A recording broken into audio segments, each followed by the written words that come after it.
Welcome to గనరుచులు. రోజు చపాతీలు తిని బోర్ కొడితే బ్రేక్ఫాస్ట్కి కానీ నైట్ డిన్నర్కి కానీ ఇలా చేసుకోండి. ఈజీగా పిల్లలు పెద్దలు ఇంటిల్లిపాది ఇష్టపడతారు. కొత్తగా ఛానల్ చూసే వాళ్ళ వీడియోని లైక్ చేయండి, ఛానల్ని సబ్స్క్రైబ్ చేసుకున్న తర్వాత బెల్ వస్తుంది, దాన్ని క్లిక్ చేస్తే నేను పోస్ట్ చేయగానే వీడియోస్ మీ ముందు ఉంటాయి. కప్పు గోధుమ పిండి ఒక బౌల్లోకి వేసి చిటికెడు ఉప్పేసి టేస్ట్ కోసము నీళ్లు పోసి మామూలు చపాతీ పిండిలాగా కలిపి మనము 20 నిమిషాలు రెస్ట్ ఇవ్వాలి. బాగా కలిపిన తర్వాత ఇలా సాఫ్ట్గా పిండి నానుతుంది. 20 నిమిషాలు పక్కన పెట్టేస్తే గ్రేట్ చేసుకున్న పన్నీరు 200 గ్రాములు సన్నగా ఇలా తురిమిన దాంట్లోకి 1 టేబుల్ స్పూను సన్నగా కట్ చేస్తున్న ఉల్లిపాయలు, 1½ టీ స్పూను పచ్చిమిర్చి, 2 టేబుల్ స్పూన్లు కొత్తిమీర, జీలకర్ర పొడి 1/2 టీ స్పూను, కారపొడి 1 టీ స్పూను, రుచికి సరిపడా ఉప్పు, ధనియాల పొడి 1/2 tea spoon, garam masala 1/2 tea spoon, ginger garlic paste 2 చిటికెలు, చాట్ మసాలా 1/2 టీ స్పూను. పన్నీర్కి ఉప్పు కారము మసాలాలంతా పట్టేదాకా మంచిగా కలిపి ఇప్పుడు స్టఫింగ్ రెడీ అయిపోయింది, పక్కన పెట్టేద్దాము.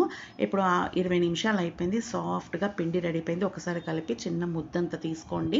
మనకు పరాటా లావుగా కావాలా సన్నగా కావాలా చూసుకొని అంత సైజ్ తీసుకొని ఇలా డొప్పలాగా వెడల్పుగా చేసి అందులోకి మనకి ఎంత ఇష్టం ఉంటే అంత పన్నీర్ స్టఫింగ్ పెట్టుకోవచ్చండి. నేనైతే 2½ టీ స్పూన్ల పన్నీర్ పెట్టాను, ఎందుకంటే 2 పొరల మధ్యన పన్నీర్ ఉంటుంది కాబట్టి కొద్దిగా ఎక్కువ పెట్టుకోవాలి. పన్నీరు లోపల పెట్టిన పన్నీర్ బయటికి రాకుండా స్టఫింగ్ అంతా క్లోజ్ చేసి రోల్ చేసుకోవాలి. మీకు సన్నగా కావాలంటే సన్నగా చేసుకోవచ్చు, కొద్దిగా లావుగా అంటే లావుగా చేసుకోవచ్చు.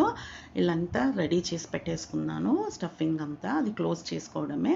పొడిపిండి చల్లుకుంటూ రౌండ్గా చేసుకోవాలి. పన్నీర్ స్టఫింగ్ ఉంది కదా, అది ఫ్రిడ్జ్లో కూడా మనం 2 రోజుల దాకా స్టోర్ చేసి పెట్టుకోవచ్చు. పిల్లలు ఎప్పుడు అడుగుతప్పుడు ఇలా చేసి ఇవ్వచ్చు. బయటికి స్టఫింగ్ ఏమి రాదు రోల్ చేసేటప్పుడు కూడా. పిల్లలు రోజు కర్రీ తిని బోర్ కొట్టినప్పుడు ఇలా అప్పుడప్పుడు చేసి ఇస్తే వాళ్ళు కూడా ఇష్టంగా తింటారు. ఎప్పుడు పన్నీర్ మనం కర్రీ చేసుకునే బదులుగా ఇలా చేసుకుంటే ఈజీగా అయిపోతుంది. ఇప్పుడు రౌండ్గా అయిపోయింది కదా, ఈ మందంగా చేసుకోండి, మంచిగా పొంగుతుంది కూడా. ఇప్పుడు మీడియం ఫ్లేమ్లో పెట్టి 2 వైపులా ఆయిల్ అన్నా లేకపోతే మీ ఇష్టం ఉంటే నెయ్యితోనన్నా పిల్లలకు చేసి ఇవ్వచ్చు. ఇంట్లో పెద్దవాళ్ళు పిల్లలు ఇష్టంగా తింటారు. మనకు కూడా ఇలా స్టఫింగ్ చేసి పెట్టుకుంటే ఈజీగా నైట్ మార్నింగ్ కానీ ఇలా చేసి ఇచ్చేయచ్చు.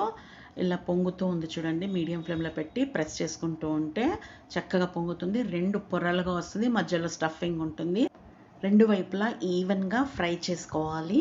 పన్నీర్ స్టఫింగ్లో కొద్దిగా ఉప్పు కారము అనేది నోటి నిండా వేసుకుంటే మనకు చపాతీకి ఈక్వల్గా టేస్ట్ ఉంటుంది. ఈ కలర్ వచ్చిన తర్వాత వేడిగా సర్వ్ చేస్తే చాలా ఇష్టపడతారండి. మీరు కూడా ఒకసారి ట్రై చేయండి, తప్పక ట్రై చేసి మీకు నచ్చితే వీడియోని లైక్ చేయండి, ఛానల్ని సబ్స్క్రైబ్ చేసుకోండి. నీట్గా వీడియో కోసమని ఇలా కట్ చేస్తున్నాను. మీరైతే సగానికి పెట్టి సుంచేస్తే 2 పొరలుగా వస్తాయి. లోపల చూడండి స్టఫింగ్ ఎంత కలర్ఫుల్గా ఉందో. కర్రీ అవసరం లేకుండా అలాగే ఫోల్డ్ చేసుకొని తినొచ్చు. బయట చాలా కాస్ట్లీగా ఉంటుంది, ప్రతి ఒక్కటి ఇలా పొంగుతూ ఉంది. Thank you for watching.